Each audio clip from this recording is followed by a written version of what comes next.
এবার কিন্তু নেতায় তার তৃতীয় স্ত্রীর সাথে সময় কাটাতে গিয়েছে এবং সেই ভিডিওটি সামাজিক যোগাযোগ মাধ্যমে ছড়িয়ে পড়েছে। আপনারা দেখেছিলেন নাতির বয়সে একটি মেয়ের সাথে হোটেলে সময় কাটাতে গেলে তার গাড়ির ড্রাইভার আবার সেটা ভিডিও ধারণ করে সোশ্যাল মিডিয়ায় পাবলিক করে দেয়, পরবর্তীতে এসে বলে সে আমার দ্বিতীয় স্ত্রী। এখন আবার যে মেয়ের সাথে লিফটের মধ্যে এবং লিফটের বাইরে গিয়ে করছিল সেটা আবার কিছুক্ষণ পরেই দাবি করবে এইটা আমার তৃতীয় স্ত্রী। আমি আপনাদেরকে চ্যালেঞ্জ দিয়ে বলতে পারি জামায়াত ইসলামের সাতক্ষীরা 4 আসনের এই নেতা গাজী নজরুল ইসলামের কাছে সকল মেয়েরাই নিরাপদ থাকবে, তাদের সতীত্ব নিয়ে ওইখান থেকে ফিরে আসতে পারবে। এইটা আমি এখানে দাঁড়িয়ে চ্যালেঞ্জ করলাম আপনাদের। এরকম একজন নেতার বিরুদ্ধে কথা বলতে কি আপনাদের একটু বিবেকের মধ্যে বাধা দেয় না? যে ব্যক্তিটি শুধুমাত্র মেয়েদেরকে নিয়ে দিয়ে ছেড়ে দেয়, তার চাইতে বেশি কিছু করার মতো সক্ষমতা যার নেই, সেরকম একজন নেতার কাছে আপনারা কিভাবে বলেন নারীরা নিরাপদ না? আরে সেই তো অসংখ্য সাক্ষাৎকারের মধ্যে বলেছে আমরা চাই মেয়েদেরকে পর্দা করিয়ে রাখতে, আর সেই পর্দা সুযোগ পেলে সেই খুলবে। এরকম একজন নেতার বিরুদ্ধে অভিযোগ তোলা আপনাদের লজ্জার বিষয়। আজ বাংলাদেশে মানুষের রুচির দুর্ভিক্ষ লেগে পড়েছে। আরে তার কাছে তো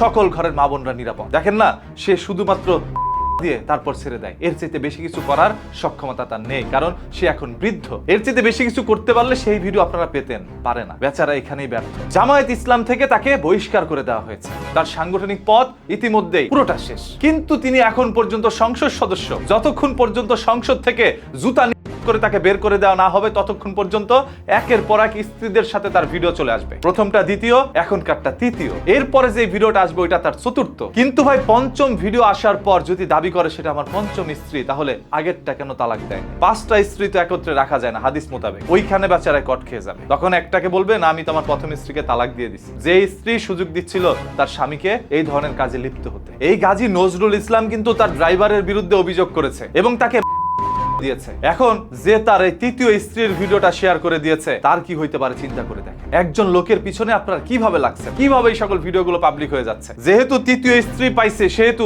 চতুর্থ, পঞ্চম, ষষ্ঠ, সপ্তম সবই কিন্তু আমাদের সামনে আসবে। এরপর কার কার জুতা কোন দিক দিয়ে করবেন সেটা একটু প্রস্তুতি নিয়ে রাখেন। এরা সুযোগ পাইলে কিভাবে নারীদেরকে করতে পারে আর আপনাদেরকে বুঝায় বলতে হবে এতদিন ক্ষমতা পায় নাই তাই কিছু করতে পারে নাই। ক্ষমতা পাওয়ার মাত্রই তার এন্টিনা সিগন্যাল দেখ আর না দেখ চোখের প্রশান্তির জন্য তিনি নারীদের সাথে এই ধরনের সময় কাটাচ্ছে। ওই এন্টিনার জীবনে সিগন্যাল দিবে না, এর চাইতে বেশি আর কিছু করতেও পারবে না। তারপরও চোখের প্রশান্তি কতটা জরুরি তাদের চিন্তা করে দেখেন। এরাই মসজিদ মাদ্রাসার মধ্যে যদি ছোট ছোট পায় সে কমলবতী বাচ্চাদেরকে করে দেয়, আর যেখানে মেয়েদের পাইছে সেখানে কি করবে ইতিহাস লিখে দিবে না। সো এদের মতো কিছু সাহেবেরা যদি আমাদের সমাজের মধ্যে বসবাস করে এটা সমাজের জন্য লজ্জার বিষয়, যদি সকল বিষয়গুলো সত্য হয়ে থাকে। যেহেতু তিনি একজন এমপি মহোদয়, একজন মাননীয় সংসদ সদস্য এবং জামায়াত ইসলামের একজন নেতা, সেহেতু তার বিরুদ্ধে বেশি কিছু বলতে চাই।